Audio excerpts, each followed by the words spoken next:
여러분 안녕하십니까? 이어서 광주에서 전해드립니다.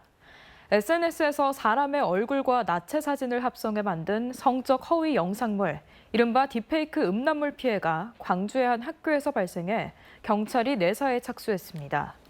광주경찰청은 오늘 광주의 한 학교에 재학 중인 10대 학생이 딥페이크 음란물 피해를 입었다는 신고가 접수됐다고 밝혔습니다. 10대 학생은 또래 여학생의 얼굴과 음란물을 불법 합성한 영상물이 다른 학생의 휴대전화에 저장돼 있다고 주장한 걸로 전해졌습니다. 한편 전교조 광주지부는 성명을 내고 학교 현장까지 확산된 딥페이크 음란물 피해에 대한 교육당국의 대책 마련을 촉구했습니다. 또 피해자 보호와 법률 지원, 디지털 기록 삭제에 대한 지원책 마련 등 대응이 필요하다고 설명했습니다. 신규 발전 설비를 제한하려는 산업통상자원부의 개통포화 해소 대책에 대해 광주시의회가 탄소 중립 목표 달성을 위해 노력하는 지역사회의 발목을 잡는 행위라고 비판했습니다. 광주시의회는 오늘 발표한 성명서에서 변전소 여유 용량이 남아있는 광주 지역까지 일괄적으로 통제하는 건 형평성에 어긋난다며 지역의 에너지 자립 실현을 위한 정책을 다시 검토하라고 정부에 요구했습니다.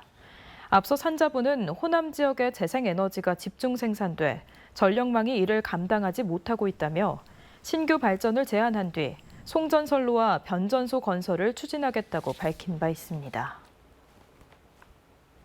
일본 사도광산 등을 운영한 옛 미쓰비시 광업의 여러 탄광 사업장에서 강제 노동한 피해자들의 유족이 손해배상 소송에서 일부 승소했습니다. 광주지법 제11민사부 유상호 부장판사는 강제동원 피해자 고 이상업 씨의 유족 등 9명이 옛 미쓰비시 광업을 상대로 제기한 손해배상 소송에서 원고 측 6명의 일부 승소 판결을, 나머지 3명에 대해선 청구 기각 판결을 내렸습니다. 재판부는 승소 원고 6명 중 4명에게는 1억 원씩을, 나머지 원고 2명은 상속분에 해당하는 1,600여만 원과 7,600여만 원을 각각 배상하라고 주문했습니다. 내년 정부 예산안에 광주시 사업비가 지난해보다 약 6% 증가한 3조 3,244억 원이 반영됐습니다. 광주시는 이에 따라 인공지능과 미래차 등 미래산업에 속도가 날 걸로 본다고 밝혔습니다. 하지만 예산안에서 빠진 인공지능 2단계 사업과 달빛 내륙철도 등은 추후 예비타당성 면제 등을 통해 국회에서 국비를 확보할 계획이라고 밝혔습니다. 광주시가 플랫폼과 헬스케어 등 AI 기업 10개사와 204번째에서 213번째 업무 협약을 체결했습니다. 광주시는 오늘 시청 비즈니스룸에서 바이오컴과 헬프티처 등 플랫폼과 헬스케어를 비롯해 다양한 분야의 인공지능 기업 10개사와 업무 협약을 체결했습니다. 이들 기업들은 광주에 법인 또는 지역 사무소를 설립하고 AI 기술 개발과 생태계 조성에 함께 협력하기로 했습니다. 광주시가 모빌리티 혁신을 위한 소부장 협력과 도전을 주제로 제1회 글로벌 소부장 기술 포럼을 열었습니다.